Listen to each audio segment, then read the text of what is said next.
বন্ধুরা, ভারতীয় কিচেনে স্বাগত। আজকে গাজরের হালুয়া বানাবো। এই কটা দেশি গাজর আছে, এই কটা গাজরই একটু হালুয়া বানাবো। ভালো করে ঘষে ঘষে ধুয়ে চেঁচে ধুয়ে পরিষ্কার করে নিলাম। এবার আমি এটাকে ব্রেড দিয়ে ঘষে ঘষে ছোটো টুকরো করে ঘষে কেটে নেব। আর এদিকে ফুল ফ্যাট দুধ বসিয়ে দিয়েছি, গরম ঘন হচ্ছে। আর সকাল থেকে জাল দিয়ে এখন ঠান্ডা ছিল, এখন আবার বসিয়েছি, কড়া বসিয়েছি। আমি ততক্ষণ এটা রেডি করে নিই। গাজরগুলো কুচি কুচি করে কাটা হয়ে গেছে, গ্রেড মেশিনটা দিয়ে কুড়িয়ে নিয়েছে। আমি এবার কাজু বাদামটাগুলো ভাজবো। একটু ঘি দিচ্ছি, দিয়ে বাদামগুলো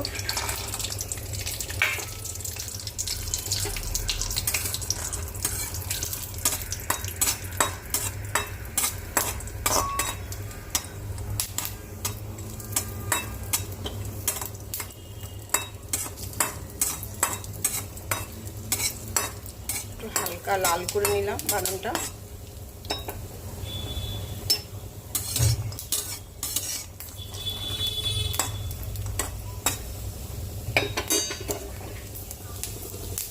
ধরে রাখলাম। এবার আর একটু ঘি দেব, দিয়ে এবার গাজরগুলো একটু ভাজবো।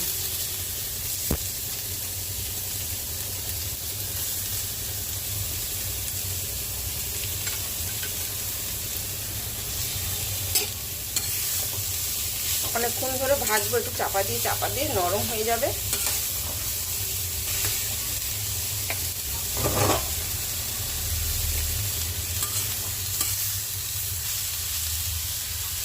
আর এদিকে দুধটা ঘন হচ্ছে, হোক ততক্ষণ গাজরটা একটু নরম করে নিই।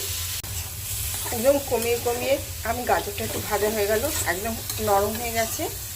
আর সামান্য ছিটে ফোটা একটু নুন দিয়েছি, একটু মিষ্টিটা টেস্ট হবে, ভালো হবে। গাজরের মধ্যে সামান্য একটুখানি নুন দিয়েছি। এবার দুধটা একদম ক্ষীরের মতন হয়ে গেছে।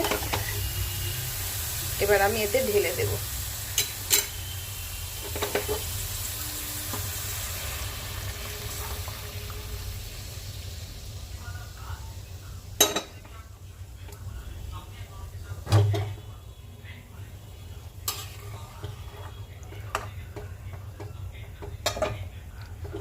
এবার একটু ফুটবে, তারপরে আসছে একটু আর একটু দুধটা কমলে মিষ্টিটা দেব।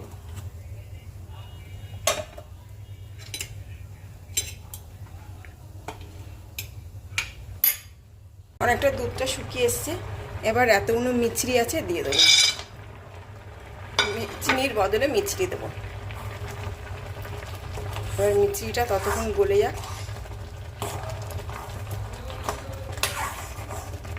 একদম আমি এলাচের খোলাগুলো দিয়ে দিয়েছি, তাতে একদম গন্ধ মোমো করছে। আর দানাগুলো রেখে দিয়েছি, পাউডারটা করেছি, না আবার সময় দেবো। একটু হবে চিনি মিষ্টিগুলো গলে যাক।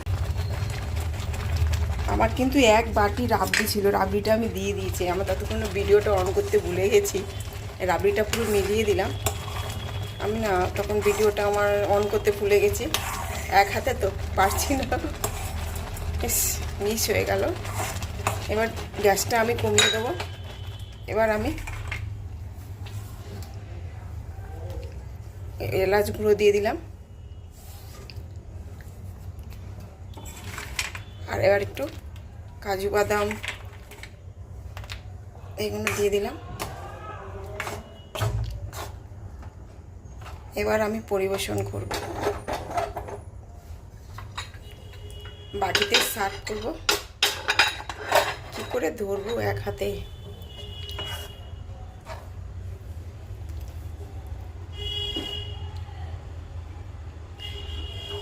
এটা তোমরা ভুলে যেও না, আমার ভিডিওটা অন করতে ভুলে গেছি। আর এতে আমি এক বাটি রাবড়ি দিয়েছি। রাবড়ি যার বাড়িতে থাকবে না, 2-4টে সন্দেশ এনে দিয়ে দিলেও হবে, একটু খোয়া নাহলে একটু খোয়া ক্ষীর এনে দিলেও হবে, অসুবিধা নেই।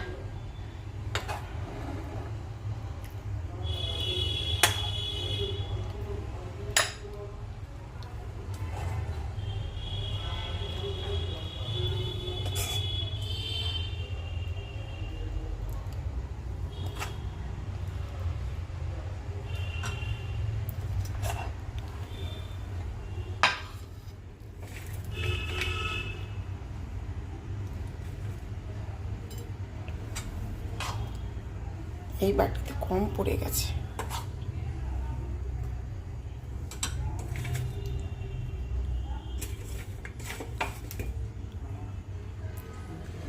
দেখো এরকম আমাদের রাত্রির ডিনারের সাথে সার্ভ করব।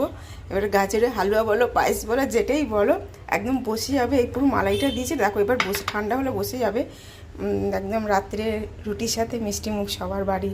এই জন্য ভালো লাগলে লাইক করো, কমেন্ট করো, সাবস্ক্রাইব করো। এই রেসিপিটা তোমাদের সাথে শেয়ার করলাম, কেমন হয়েছে বলো।